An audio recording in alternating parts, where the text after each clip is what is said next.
तरह से आंकड़े बढ़ रहे हैं, पिछले 2 दिन से हम देख रहे हैं, मिलन रोज आपसे बात हम कर रहे हैं और जो केसेस बढ़ रहे हैं, तो इसको लेकर सरकार ने इस बैठक में कोई बातचीत की है, कुछ चिंता व्यक्त की गई है, कुछ कदम उठाने की बात सामने आई है? बिल्कुल, काफी चिंताजनक स्थिति इस वक्त जो सामने आ रही है उसमें ये देखा जा रहा है कि जो वैक्सीनेशन है वो राज्यों में कितने तक पूरी हुई है और कितनी नहीं हुई है। मैं आपको बता दूं कि ओवरऑल भारत का जो वैक्सीनेशन टारगेट था कि 100% लोग 2021 के अंत तक वैक्सीनेट हो जाएंगे, ये सरकार का टारगेट था। लेकिन अब सरकार इस टारगेट से कम 1 साल पीछे चल रही है। तो हम इसे ऐसे समझें कि अगर पूरे भारत की पॉपुलेशन को 2 डोज वैक्सीनेट करना है तो हमें कम से कम फरवरी 2023 तक इंतजार करना होगा। और जो ये टारगेट जो सरकार ने सेट किया था वो 21-22 तक का सेट किया था। अब वो टारगेट से हम बहुत पीछे चल रहे हैं। ये तो एक अपने आप में एक चिंताजनक विषय है। वो इसलिए भी है क्योंकि जैसे हम पहले भी डिस्कस कर चुके हैं, सही लोग अपनी दूसरी डोज नहीं लगा रहे हैं। तीसरी डोज के लिए भी सरकार ने अनुमति दे दी है, लेकिन लोग तीसरी डोज को लेकर बहुत लापरवाही दिखा रहे हैं।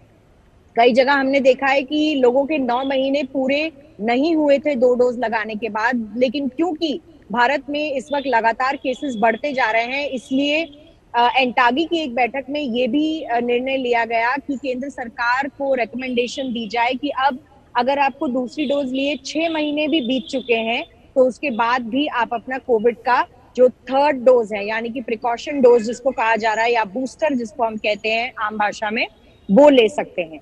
तो अब आपको 9 महीने वेट करने की जरूरत नहीं है। 2 डोज लगाने के बाद आप 6 महीने में भी लगा सकते हैं। लेकिन लोग इस वक्त बूस्टर डोज ज्यादा लेते हुए नहीं दिखाई दे रहे हैं।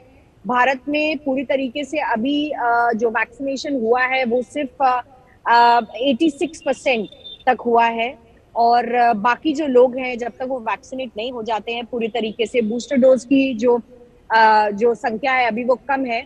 और लगातार इस पर चिंताजनक स्थिति बनी हुई है। ये सरकार की तरफ से मीटिंग में बात उठाई भी गई और हर घर दस्तक जो कैंपेन सरकार चला रही है कि लोग अपनी दूसरी डोज लगा लें, उस पर भी बहुत ही संगीन तरीके से विचार किया गया। लेकिन अब दूसरी डोज की आप यहाँ पर बात कर रही हैं, बूस्टर डोज आ गई है, बच्चों का वैक्सीनेशन शुरू हो चुका है।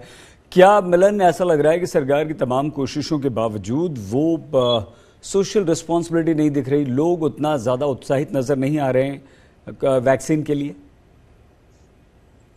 बिल्कुल, देखिए, लोग अपने आप में उत्साहित नहीं है। कई जगह हमने देखा कि क्योंकि दफ्तरों में या स्कूलों में, अस्पतालों में कहा गया है कि आप अपनी तीसरी डोज प्रिकॉशन के लिए लगाएं, इसलिए लोग बाहर आके डोज लगा भी रहे हैं। लेकिन लगातार कुछ दिनों से हम देख रहे हैं कि हमारे आसपास के लोग जो हैं कोविड पॉजिटिव होते जा रहे हैं और कुछ नामी लोग भी जो नेतागण हैं वो भी पॉजिटिव होते जा रहे हैं।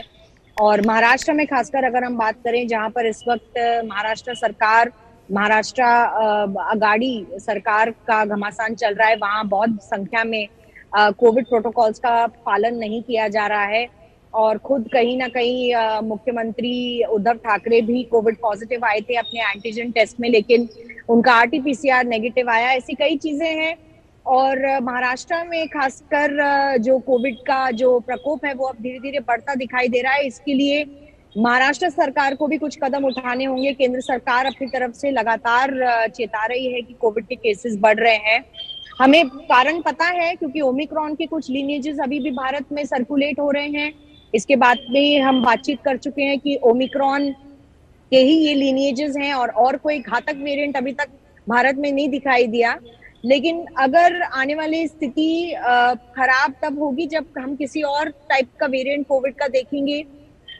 डेल्टा वेरिएंट जो था कोविड का, जो म्यूटेशन हुआ वो भारत से ही उसकी शुरुआत हुई थी। हालांकि ओमिक्रॉन वेरिएंट की शुरुआत साउथ अफ्रीका से हुई थी, जहां पर वो म्यूटेट हुआ था एक HIV इम्यूनो कॉम्प्रोमाइज्ड इंसान में। तो ये सारी बातें जो है स्वास्थ्य और इन्फेक्शियस डिजीजेस से संबंध रखती है, लेकिन आम इंसान को समझना थोड़ा सा मुश्किल भी होता है क्योंकि हम अपनी निजी जिंदगी में या अमूमन अपने काम में हम व्यस्त हो जाते हैं, अपने स्वास्थ्य को भूल जाते हैं। और ये ध्यान में रखना बहुत जरूरी है कि बूस्टर डोज का इस वक्त सरकार का फोकस ज्यादा रहेगा।